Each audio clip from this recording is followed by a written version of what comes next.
What's up, gearheads? Last week we talked about a little bit of a brief intro into the layering system. Now I'm going to try and break it down into a couple videos for you guys. Today, let's talk about the base layer.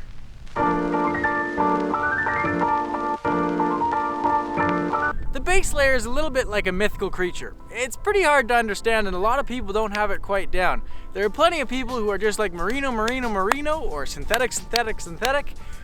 Unfortunately, it's not quite that simple.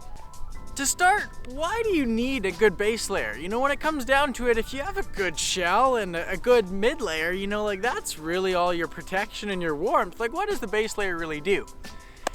The base layer is kind of like, it's like your winter tires. It's the initial thing, it's the first thing that's touching the ground. So it's really important that you have a really quality base layer.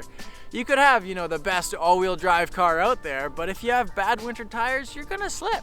Because the base layer is the first thing right on your skin, it's important that it's got a couple qualities. Something like moisture wicking is really important in a base layer, because if you're in a high output scenario and you're out, you know, working really hard, sweating, you want the base layer to be able to control that moisture so that when you stop, maybe for lunch or to assess, you know, the risk, that kind of thing, you don't want to be cold.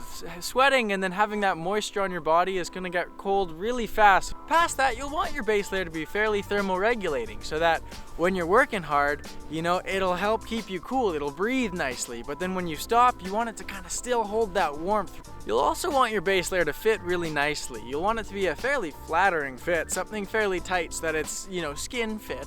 However, you don't want it to be overly tight so that it's restricting movement. Let's start by talking about synthetics. Synthetics are great.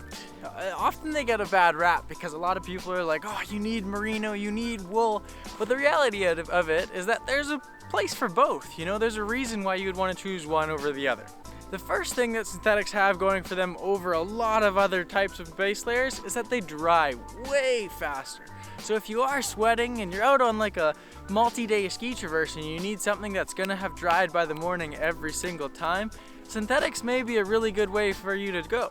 Synthetics often can feel a little bit nicer next to skin. It really depends on the person, and a lot of people really love the feel of wool. Synthetics can often just kind of sit nicely against the skin without causing any irritation. For the most part across the board, synthetics come in a lot cheaper than a lot of the natural options, and so that can often be a real good reason to go with a synthetic. Synthetic base layers are 9 out of 10 times way more durable than their natural competitors. And so if you need something that's gonna last for a long time, synthetics may be the way to go.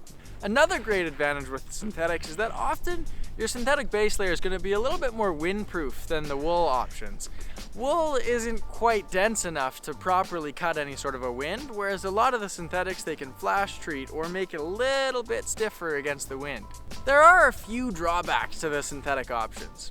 Synthetic, for the most part, doesn't wick quite as well as some of the natural options do, as well as often synthetic base layers, after lots of use and lots of, you know, long days in them, they can start to take on a bit of a smell. If you've been sweating in them and wearing them loads, eventually smell just won't quite wash out of a lot of synthetics. So now that we've talked about synthetics, let's talk about merino. Merino is a super neat fabric and it's got so many benefits, and that's why it's a super popular base layer. First off, merino is super thermoregulating, which means it's really good at helping keep you warm when you're cold, and it's also really good at helping cool you down when you get too warm. So merino is super good at moisture wicking, which means in the vapor form, merino can actually grab that sweat and help take it off your skin so that you never get that cold, clammy feeling.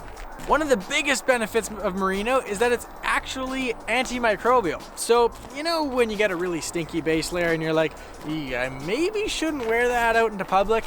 Yeah, merino doesn't do that. So what exactly is merino? Basically, it's a type of wool that's super fine. It's a fraction of a human hair, and so that's why it feels so nice next to skin. The other super neat thing about merino is it's basically got little capsules in it, and so that's why it's so great at thermoregulating.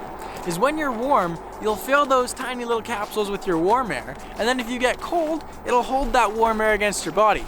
However, if you get even more warm, it'll help pump that warm air out in order to, you know, thermoregulate. For most people, merino's a really great option because you have a really talented thermoregulator, you have a really good moisture wicker, and, you know, the overall base layer just performs really neat.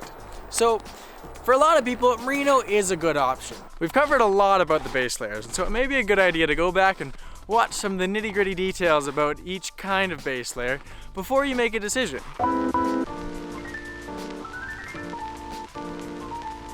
Now slap on your base layers and head out for an adventure.